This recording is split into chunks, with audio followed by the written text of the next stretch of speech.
Welcome, Crystalman's Radio. We are back with little Dave.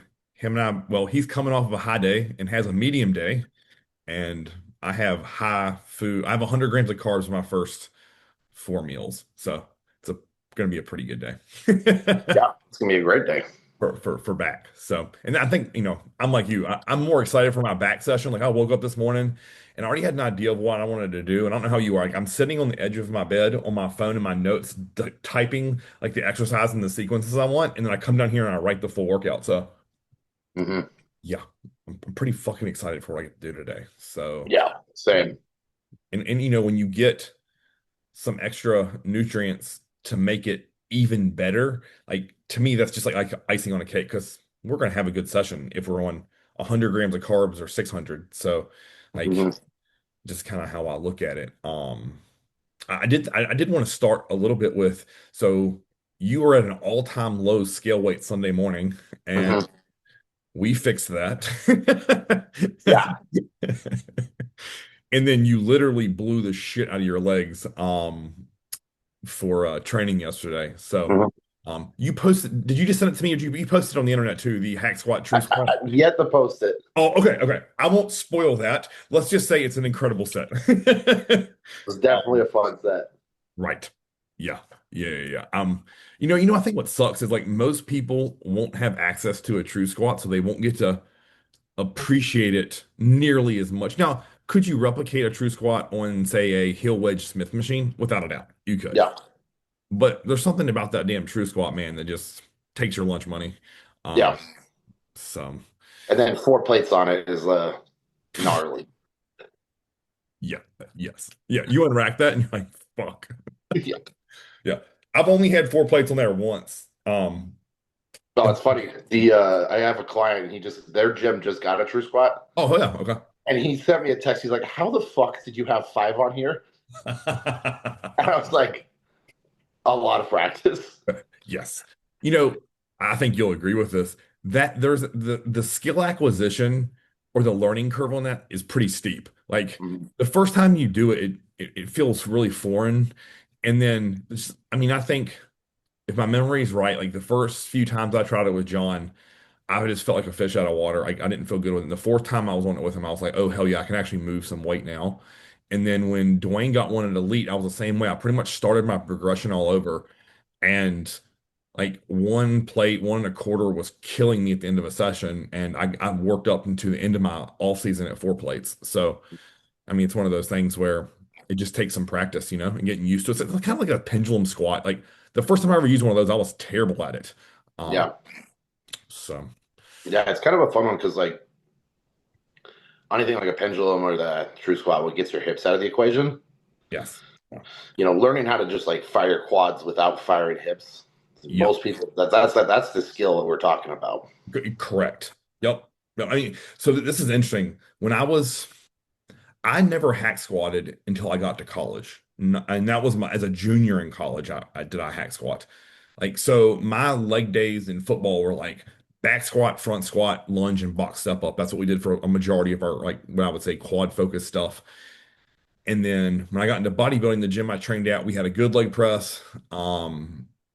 So it was leg press, lots of front and back squats, and then leg extensions. And when I got to college, I remember like we have one of the old Body Master hack squats, and like getting two plates on there felt like a ton of bricks. And I'm like, I don't understand how I can squat four and a quarter, like burying it, but two plates on this is hard. Yeah. And it's what you said, right? Is I was not used to doing a squat pattern that loaded me just quad. Um, so yeah, I mean, and that's why you and I bang on like get your feet low on the platform on hack squats and stop cheating it. Yeah, your knees need to be bent. That Yeah, one drives me up a wall when people take their hack squats and their legs only get to 90, or their knee bend is this. yeah, It's yes. like, why you can do that over there. Right, yeah. I don't know about you, but when I watch people do that, it looks awkward. Like it doesn't. Yeah. It's like it's off. Well, And you know how much weight that's just throwing in your, hip flexors yeah, oh yeah, and just glutes. yes, It's yep. like I'm not going on a hack squat to train glutes and hip flexors. No, no hard pass. Yeah. It's the amount of times, man, I see people cheating the hack squat. It makes me want to like rage on the internet, but then I'm like, okay, choose your battles. This isn't your fight. If they want to get better, they can watch your damn videos. Yeah, Yeah, I mean, and I'll say this, and I don't say this arrogantly at all, but it's just the damn truth. The reason you and I have thick quads that jump off the bone is because that's part of it's that machine and doing it properly. Your hamstrings have to sit on your calves. You can't pulse the top. You don't bounce off the stoppers, and you control the damn negative, and then you explode out of the hole. And then you got to yeah, fight for reps when it gets hard. Like you don't rack it after 6 or 8 or when it starts to get slow. Like you rack it yeah, when your arms are shaking uncontrollably. yeah. Or hold it at the top every fucking rep.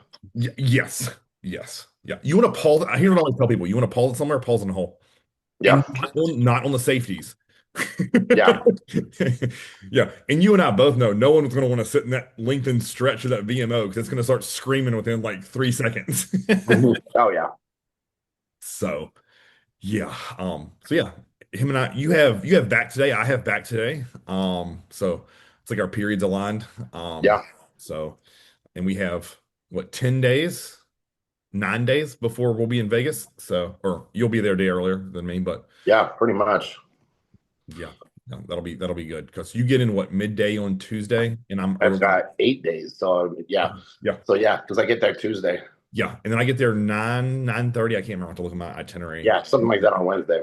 No, that was when Angela booked that flight for me. I was like, oh fuck. She's like, when do you want to leave? I was like, as early as I can get out of Roanoke so I can get there. Like, and it's still morning time because my thought Yeah, process is like, fuck it, I'll fast most of that morning and then I'll eat like meal one around 7 Vegas time, maybe 8, and then get landed, get back to the Airbnb, and then I'll be able to eat meal two, and that'll be right on your schedule. Is what my thought yeah, process was. So yeah, just gotta suffer through the morning, have a bunch of coffees, and fucking sleep. yeah. I mean, especially if you can sleep on the plane, do it. That's like the best thing ever. Right. Yeah. Yeah. So yeah, that'll be something to look forward to. But to the topic of our conversation, I posted your transformation from show one to your last one of your last check-ins, one of your post lift. So it's just a Mhm. front row bicep. And I mean that post, I don't know what the numbers are. I'll look on it so I can just be speak intelligently. It got so many fucking views, man. Like the amount of people, it was, let's see, insights. It was it's at over 70,000 views right now. So Mhm. I say this with all confidence, like outside of Nick Walker, I don't know if I've seen as the drastic of transformation. Mhm. And that's what you and I said our goal was between each other. We never once voiced that on the fucking internet. Um, and I knew you were capable of it. We just needed more time, effort, and energy. And that's exactly what happens. And I think sadly, when other people see both of those photos, one, they don't know that wasn't your true starting spot. That was your starting spot with me. Um, meaning that was our first show prep together. Mhm. And then what they don't see in between all of that progress is the work and the effort and just straight relentless nature it took of being brutally consistent, right? And Mhm. I think what people don't understand is in the moment, like consistency isn't sexy, but when you post that photo, you're like, oh God, people want to romanticize consistency. It's like, well, that's weird. They weren't praising you when you ate meal one at 145 pounds. Like, Yeah, great job, Dave. Like, yeah. The amount of questions, dude, is just like why are you eating that chicken? You know, it's like they couldn't grasp their minds on why like what would happen. yes, And it's funny because it's just like as you get like you're always going to get judged, but at some point that it makes sense. yes. Like when you see me walking around with a Tupperware, you're like, well, kind of makes sense. Yeah, yes. Yeah. And it's funny because I have a pretty similar story to you, right? Like when I worked at Gold's and I was small, like everyone would just bang on me and call me Mr. Intensity because they're like, why is this kid doing this? Like, you don't have to like die in a squat rack. And I'm like, well, you do if you want legs like I'm envisioning. And the next thing you know, that shit turns into, man, like it really worked. Like, yeah, it took 7 fucking years. Like, Yeah, and then everyone starts to ask you for advice, where in the beginning, people didn't give a fuck about what you ate. They're just like, why are you doing it? It's weird. Like, you're small, right? Yeah, I do. I'm trying to fix it. And the topic that I wanted to speak on with all this was, inevitably when you have a post that does well like that, you get a fair amount of troll comments that just say it's gear. And you and I both know that there are thousands of other men who run gear and haven't sniffed a quarter of your progress.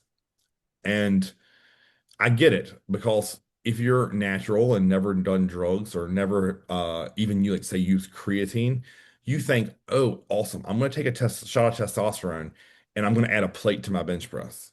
And I'm gonna take a whole week's worth and I'm gonna add 10 pounds of muscle. And if you ever dabbled in it or went that route of the black hole to find out what you're truly capable of, is how I look at it. Like you'd be really disappointed. And sadly, when I say that, everyone's like, "Oh, Chris is just downplaying gear again," and I'm like, "No, you and I both know it works. But if you don't eat and train your face off, you still look like everyone else." Yeah. So, It's one of those things where it takes some common sense. Like if it was this was a gear equation, what's stopping me from going to the bank, taking out a loan for 20 grand, buying all of this serostim, all of this growth hormone, all of the tests and all that, and take all of it, right? and Yeah, then win them, and then win the Olympia, and then make what is that 400, 480K because I just won 500 grand. right, Pay the bank back. right. Like that would we would see more of that if it was just gear. Correct. But Agreed. the really funny thing is like go to any gym, pay attention to who is like taking things seriously or semi seriously, you know, and realize what there's a lot of guys out there who are taking upwards of 500 to a gram of tests. They can't bench 3 plates.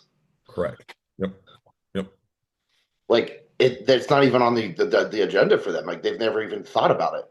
Right. It probably is in the back of their mind. Like I want to bench 3 plates, Yeah. but they've never actually unracked it. No. No. You can take your hands around their upper arm like this. Yeah.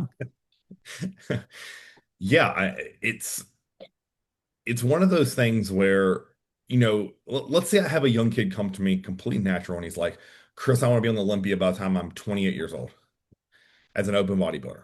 And I want you to do everything you can with me perfect. Well, before we would ever even go the gear route, I would ensure that he knows how to train properly, meaning the form, execution, and intensity. And I'd make sure that he was able and had the skill to eat the food required to grow, right? And I know Mhm. people say, well, why?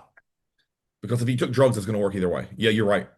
But I want to maximize the time with it, right? And I think that's what so many miss. Yeah. And that's something that, I think a lot of times when people ask me, like, do I have any regrets in bodybuilding? Is like, I wish I would have started supplements a little bit sooner before I had a back injury to where I could still rip 5 plates on deadlifts and squat 5 plates and not think about it. And then see like where I could have went, like how much more muscle I could have cured like earlier.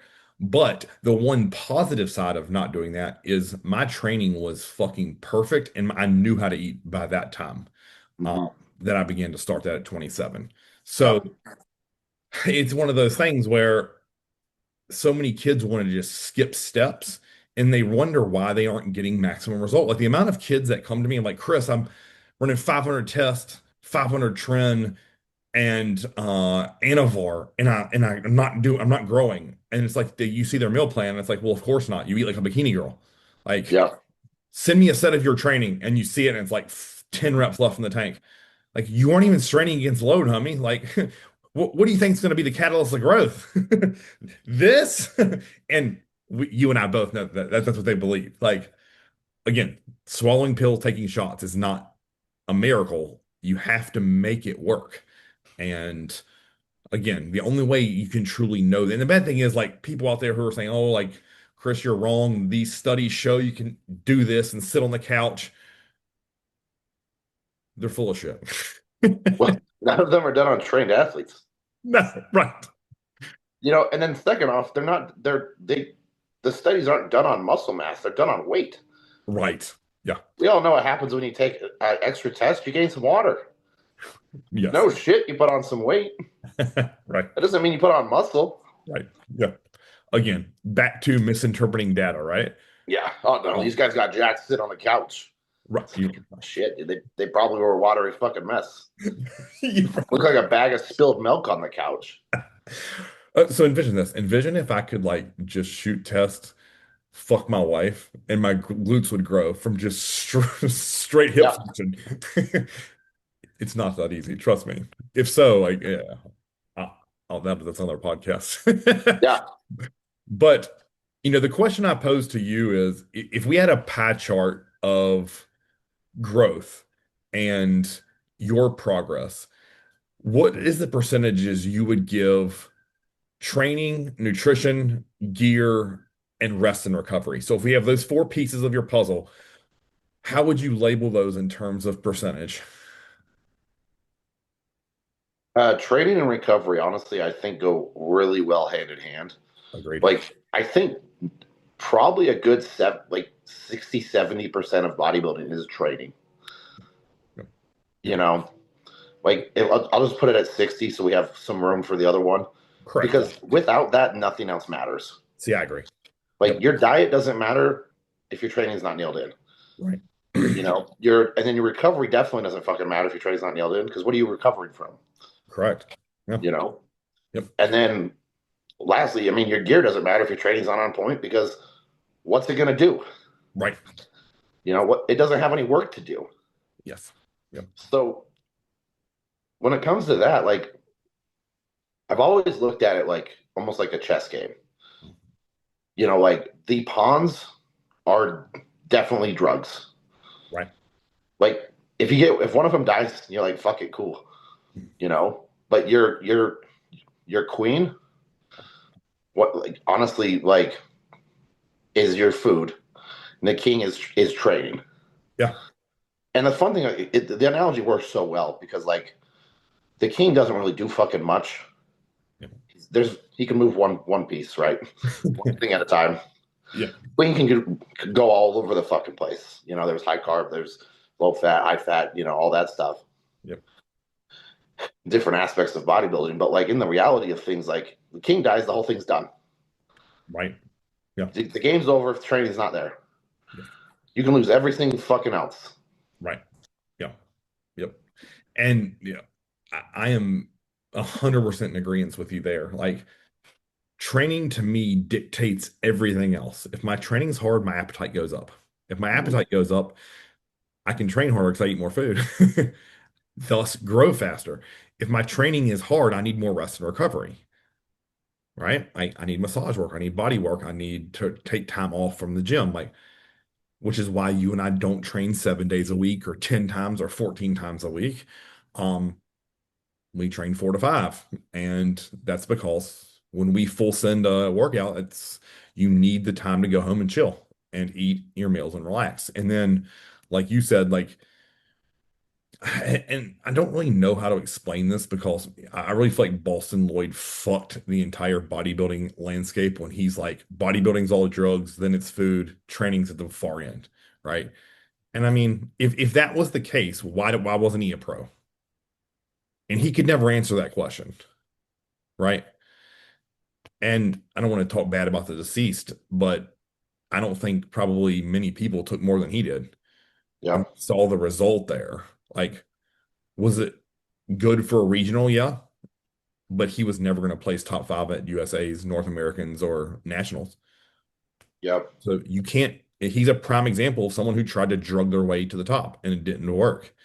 It got him a lot of clout and popularity on the internet. And again, if you're a fan of his, great. Like I think he did more harm than good uh, Yeah. for a lot of young kids out there. Especially, that mindset where they think more drugs is going to be better. Right. And, what they're doing. Like, and that's the fun part is there's so many, like, there's a baseline level of training where everybody kind of starts, Yes. Yep. and we can build upon that, Mhm. right? And get better at it for a really, like, I don't think there's an end to that, No. No. but like with gear, there's a ceiling, Yes. you Yeah. know, and there, I don't understand it where most people want to go, okay, cool, we're going to go to the ceiling immediately. Right. The amount of times I've said to you, I am so glad we have so much room to play with Mhm. when it comes to supplements. And it's because, like, literally, could I have taken your gear way north, way quicker? Yes, I could have. And I could have expedited maybe the process by a year or two. But then again, I knew what the end game goal was. And I'm like, if I always leave something up my sleeve, like, we have somewhere to go with it. Yeah. Well, And also, I mean, like your body is also, you only get one of them, you know. right. Yeah. I mean, Boston, after a second, he was fucked because his kidneys didn't function. Yes. You Yep. know, like he couldn't diet and he couldn't bulk. Like he could barely train, Yeah. Yeah. you know, and like I don't know how more people don't see that. It's like the dude was like 30. Right. Yeah. Yeah. I think because they don't want to see it. It's cool to talk about the grams of shit you're on as opposed to what the grams of shit you're on are doing to your insides, right? Yeah. Like the amount of people who, God, a guy reached out to me the other day. He had not been off trend for a year and a half.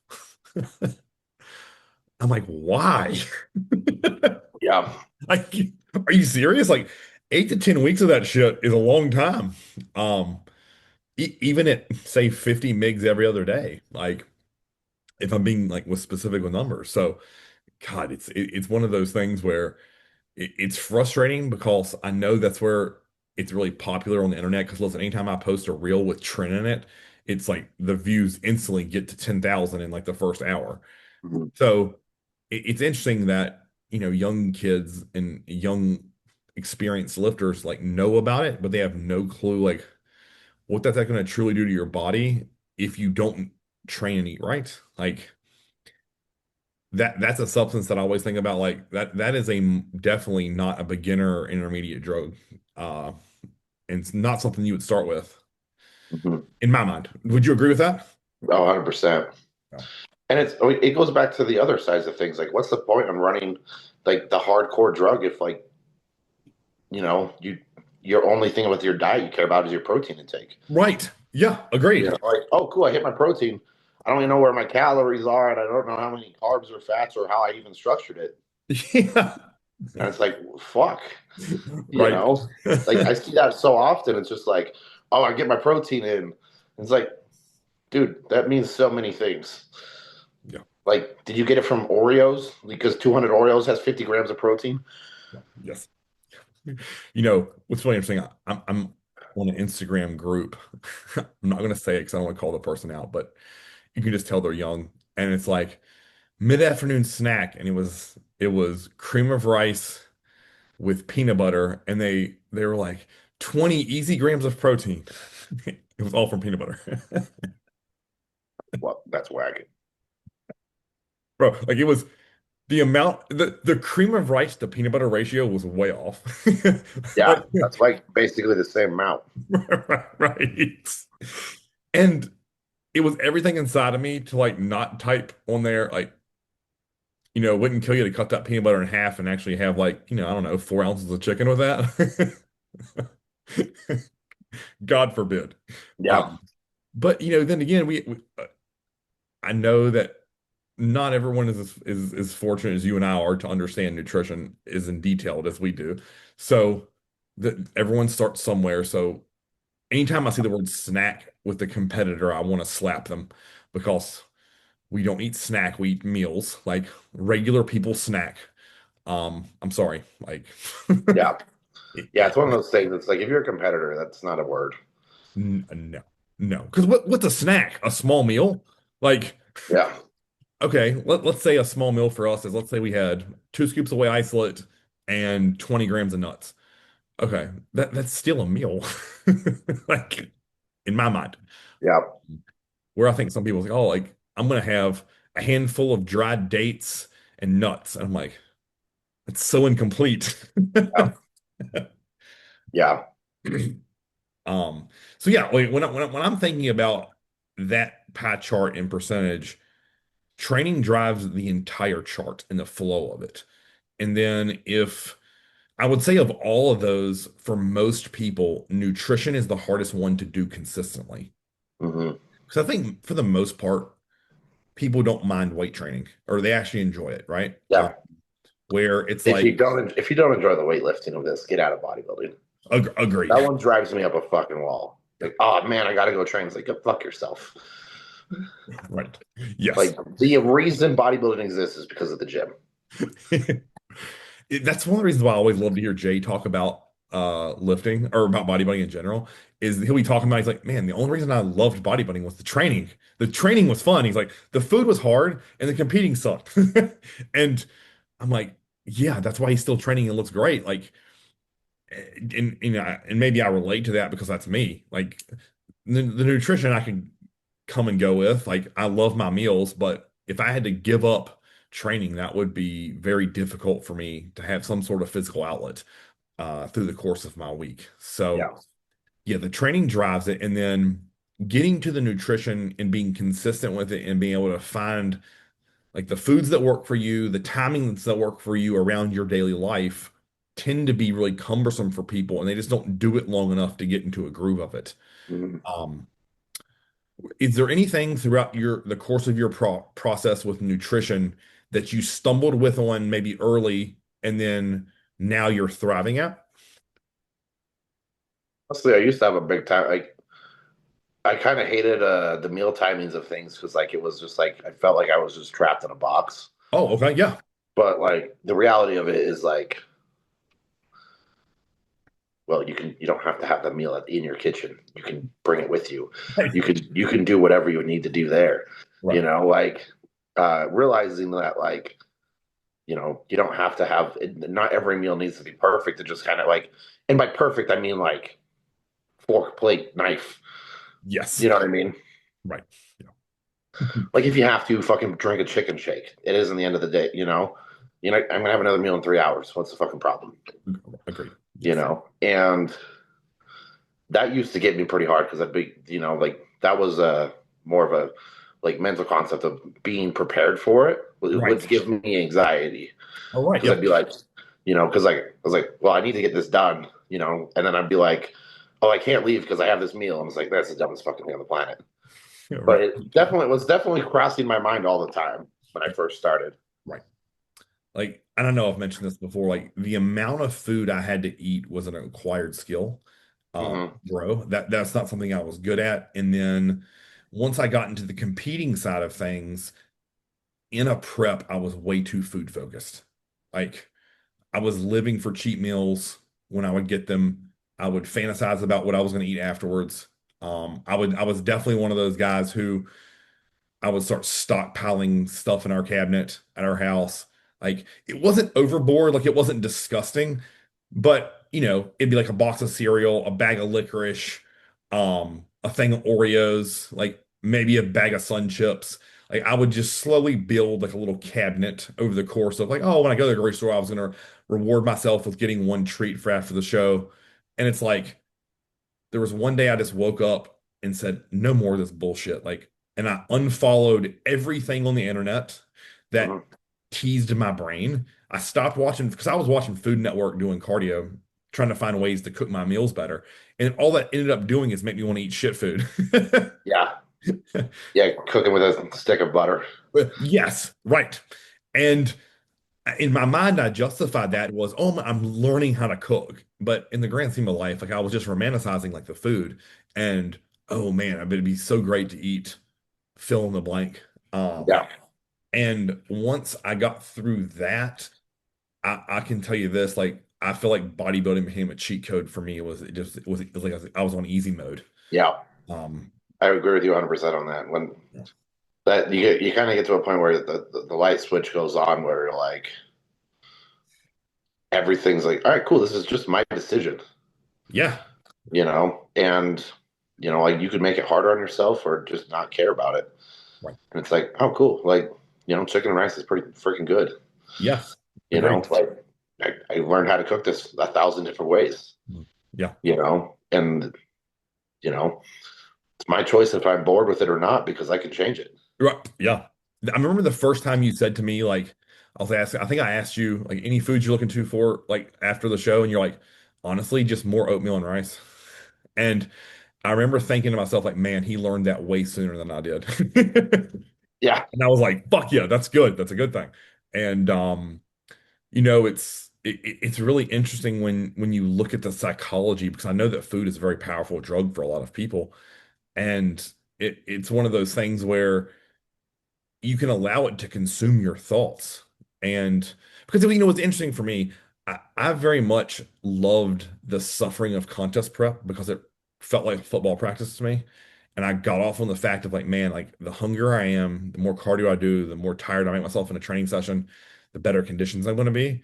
But then I very much viewed it like an end day, like, okay, the show is now over and I can unleash hell on this food.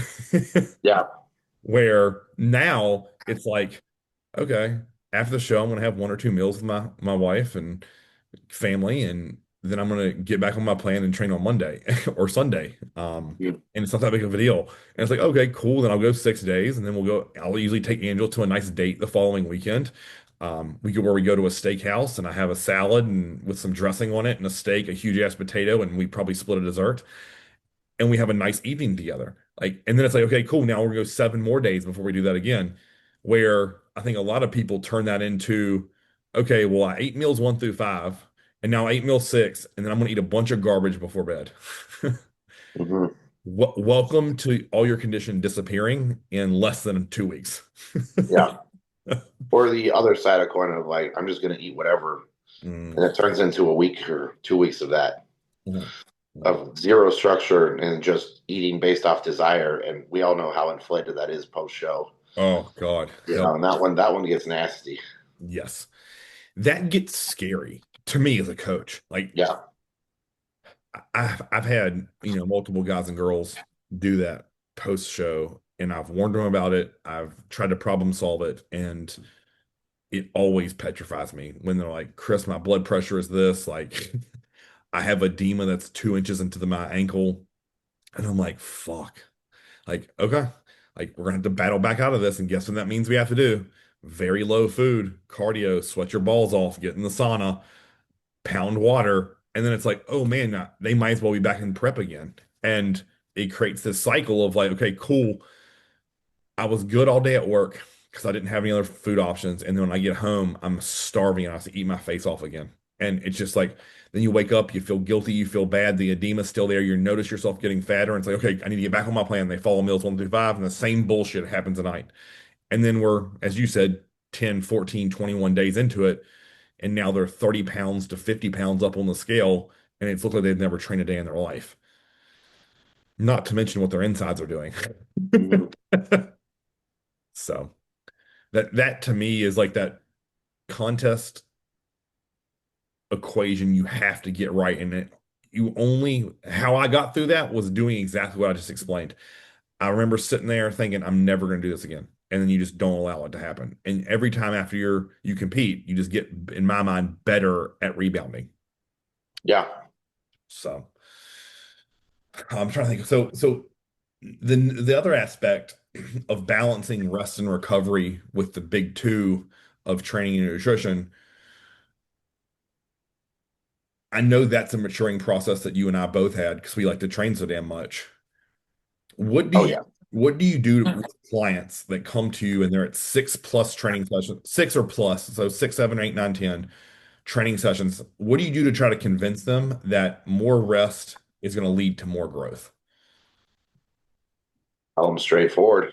Oh, Like, I usually am like, well, you want to keep training 6 days a week and not change, or do you want to train five and make progress? right. And they're like, oh, it's like you're not doing yourself a favor. You're doing yourself a disservice. Right. You know, Yes. like that one gets me. It's like when it comes to bodybuilding, like there is, it's it's not very, it's a lot of people on you as a coach, like you're getting after them to train harder, do things like that. There's been like four people I've worked with. I'm like, take your foot off the gas. Right. Yeah. As far as training intensity and like when it comes to it, like there's a difference between like this is stupid. Right. Like, oh, you're training 8 times a week. Like that's not good. You're just like some of those sessions have to be mediocre. Agreed. Yes. Yes. You know, like you're not going in there and and having the craziest workouts 8 days a week. Yeah. Like you're probably having four good ones and four shit ones. Agree. Yes. And Yeah. then it's just an honest conversation of being like, all right, cool. Like you're having four shitty workouts, aren't you? And they're like, fuck, you know, Yeah. versus the person who has, they train 5 days a week, but they're going so hard, but they're not recovering that way from either an outside job or just life. Yes. And you're like, what's pulling you down the 4 days? Yeah. Yeah. And that one's sometimes a harder conversation. Yeah. Oh yeah. Yeah. It's interesting. I've just recently had a bunch of guys that I've made stop training legs twice a week, and they're so terrified their legs are going to get smaller. But I was like, okay, look, you haven't progressed on hack squats, leg press, leg curls in a month. What do you have to lose? Like we can always easily add a training day back in if you start shrinking. What do all of them report? Oh man, I've got more reps, more weight, and my knees don't hurt as bad. Yeah. It's that same like when I bang on those science lifters, science-based bros, where they're teeny, they're telling me how stupid I am. And I'm always like, what do you have to lose by trying it my way for 1 year? You're small as fuck. Like, you literally are under 180. What do you have to lose? You're not big. What you're doing isn't working. And they never have a rebuttal to it. It's always gear, genetics, and the literature says this. And I'm like, okay, cool. My fucking 30-inch leg says different. Yeah. That one always gets me. Right. Because I mean, they'll look at you and say, well, Dave, that superset you did of hack squat and true squat was pointless and junk volume. Okay. Yeah. We've watched your legs go from okay to one of your best body parts. Hmm. Weird how that works, right? So again, I'm going to go back to this. It's like, I always say to them, what do you have to lose by pulling back? I was like, then that next follow-up conversation is this. I pray this gives you a sense of urgency in the training sessions you have remaining. So if we go from say 6 to 4, okay, you have 4 opportunities, leave nothing to chance. Yep. And then they start to be like, man, my intensity went up, my strength is going up, my pumps are better, and I feel more rested and recovered and ready to attack because guess what? I always believe this absence makes the heart grow fonder.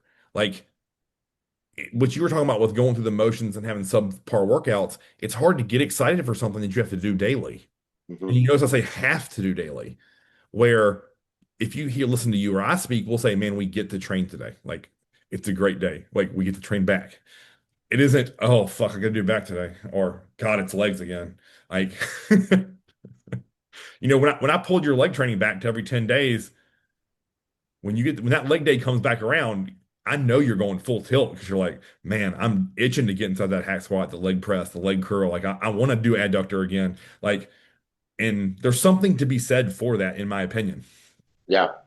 So yeah, convincing rest and recoveries, I think, is difficult. And the second part of recovery, meaning things like massage, chiropractor, foam roll, stretching mobility, that is the sexy stuff that I think none of us do well early.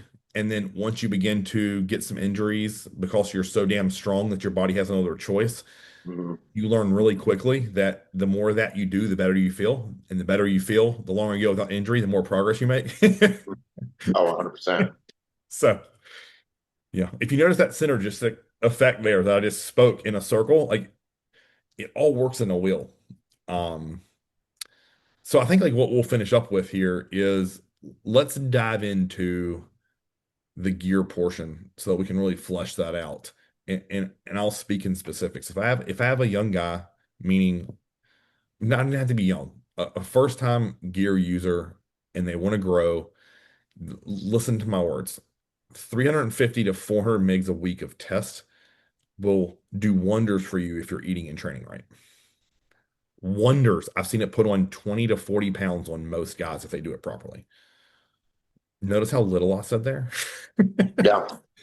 I'm not conflating that. It's the fucking truth. Um, is that something similar? Like if you had a guy coming to you fresh, and wanting to go down that route. Is that what you'd recommend they start with? Maybe a little higher, maybe a little less, anything added to it? 100% would be around 400 milligrams a test. Mhm. And then, run that, get lab work and see how things look, Correct. and then like that, it's hilarious because of that, that level, that should not destroy anybody's health markers at all. No, Like agreed. you might have some variance in your cholesterol, but like Yeah. managing that with cardio, fish oil, and supplementation, like if you're doing those things and like, you're actually on plan, following what you should be, and you're eating your diet correctly, Yes. they're probably not. There's zero. It's not like you're going to be in the red. No, agreed. You notice I didn't even put any AI with that, and there's no orals with that. Yeah, I'm a firm believer. If you need an AI at under 500 milligrams a test, you're too fat. Yeah. Yes. Please, louder for those ones in the back. Like it's as simple as that. Again, I know like I remember like early on in my bodybuilding, like it was really popular. Like people would like, oh, you need to kickstart the cycle with some D-ball for the first 3 weeks. Like, could you do that? You definitely could. But in my mind, like just be patient for 2 weeks and you'll start to feel it. Like Yeah, pretty aggressively, you'll feel it. Like yeah, you'll notice your strength goes up, your fullness goes up, your appetite's through the roof, your sex drive is high as hell. Like you'll feel incredible. You have tons of energy, you're bouncing around, you'll sleep like a baby. Like I might as well be an infomercial for it, yeah. right? So yeah, I mean that's where I'd start. And then from there you have plenty of room to play with until that stops producing and yielding results, right? Like then you may want to look into, okay, cool, like I have a base of say 400 megs of test. Okay, now let's throw in 2 to 300 megs of EQ and see what happens for 8 weeks. Mhm. Awesome. Man, my appetite's up even more. My strength's up, my vascularity is up. Cool. Hell yeah. Like it's little addition. It's always like, okay, cool. Now we got a little bit of this and a little bit of that. You notice I didn't start anybody with insulin, growth hormone, and I'm still not doing orals. Yeah.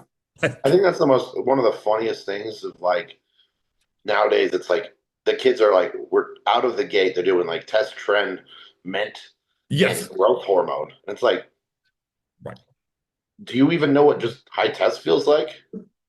right, And or they're using insulin like from the get go, and right, it's like, I mean, there's no rules, so you can do whatever you want. But like, right. it's comical because it's just like they don't even know. Like, I laugh about it with Lisa because I'll test my blood sugar all the time, Yeah. and she'll be like, "Where you at?" Like before I even poke myself, and I'll be like, "Feels like 73," and then the reader will be like 72. You Right, know, like I have a really good idea what I'm sitting at, right. like from what I think, with how I feel versus what that number tells me. Uh-huh. You know, Yeah. and if you've never even dieted and you're using insulin, you don't even know what like hypo feels like. No, right. Yes. Like you're in for a treat. Oh, you're in for a wild ride, homie. You'll appreciate this. So, Angela's mom had to start testing her blood sugar. So they come over to the house, and Angela was like, "Ty, get over here. Let's just make sure the machine's working properly. Let me test you because she wouldn't have to poke her mom multiple times." And so she goes to stick Ty, and I was like, 120. That motherfucker was 121. That's funny. I was like, winner. They just looked at me like I was a fucking moron. Like, how in the hell do you know that's like guessing scale weight? Like, listen, if you look at this shit enough, like again, here's the thing also, like when we're speaking about gear, if you start out of the gate and you're taking what you just listed, all four of those, how do you know what's working for you, what's not working for you, and what makes you feel like shit? Like, Yeah. I knew real quick that when I added EQ, it added strength but it made me feel sluggish as a motherfucker. And lo and behold, guess why? My fucking blood viscosity was through the roof. Like it Hmm. wasn't good. Like it made me like have sludge going through my veins. So guess what? I don't take anymore. Like, and you only know that by starting with a base of tests and then adding things to it. So, like for example, if you start out of the gate and let's say you did trend test some AI and Anadrol, and you're like, my appetite's wrecked. Most would probably assume it's Anadrol based upon the internet forums, but you don't know that. Like, so how do you know? Yeah, that one always makes me laugh because like even at like like work at a health food store, and people come in, they're like, "Oh, I have this," and I'm like, "Cool." Like even let's talk about let's say digestion, right? Mhm. They're like, "Man, I'm having heartburn." I'm like, "Cool." From you may want to take some betaine, get those acid levels up so your body actually shuts up, shuts the shit down what's causing the heartburn. Right. They're like, "Well, what about can I take this digestive enzymes, some aloe vera, some glutamine?" And I'm like, "Yeah, all of those are going to help, Yeah. but which one works?" And then you take all of them and it works. Right. You're stuck taking all of them. Yes. Like if you make it really easy, like all right, cool, we threw in some betaine, and then that worked, and it's done. Whoa, Right. I didn't have to spend money on the seven other products we listed, right? Cool. Yes. Yep. Because it works. Right. And see, that's exactly the way I feel about gear, right? Like, because if you go on the internet, you'll and just read off of stereotypes, people will say, "Oh, like trend's not good for you. No one don't use trend in the off season." Well, what if we can and you grow off of it? Like, like, oh, well, this, like, I've heard the amount of people I've heard say growth hormone is shit. It's a waste of money. I'm like, okay, like, do you get the stuff from China or you don't know what you're doing? Yeah, Like, you know what I mean? Like, they're just drinking the bottles. right, right. It goes back to God, I had someone thinking they were taking 5 units and they weren't even taking 1 unit. I'm Yeah, like, okay, that's why you say it's not working. I'm like, how long did it take you to go through that bottle? Like, oh, I'm not even through it yet. I'm like, oh, Jesus fucking Christ. Okay. Okay, we're good. Like, you don't know how to do simple math. Angel will tell me it's not simple math. I think it is. I think they didn't pay attention in high school. So, yeah. Um, that's hold a on one second, man. But yeah, I think in the grand scheme of life, when you're looking at gear, I would always say like start low, build up, assess your tolerance, and then take the least effective dose. So what I mean by that, I think a lot of people get confused by that is we want to take the least amount of things to get the most amount of effect, right? yeah, So the smallest doses we can take to get the result we're after. And for everyone, that's different. So what some people grow off with 400 may need 600. What some people grow off with 600 may be able to get away with 200. So, that all goes back to that definitely is a genetic response and the ability to process drugs, right? Like, and that's just your parents. There's no other way to it. Some guys take gear and all their hair melts.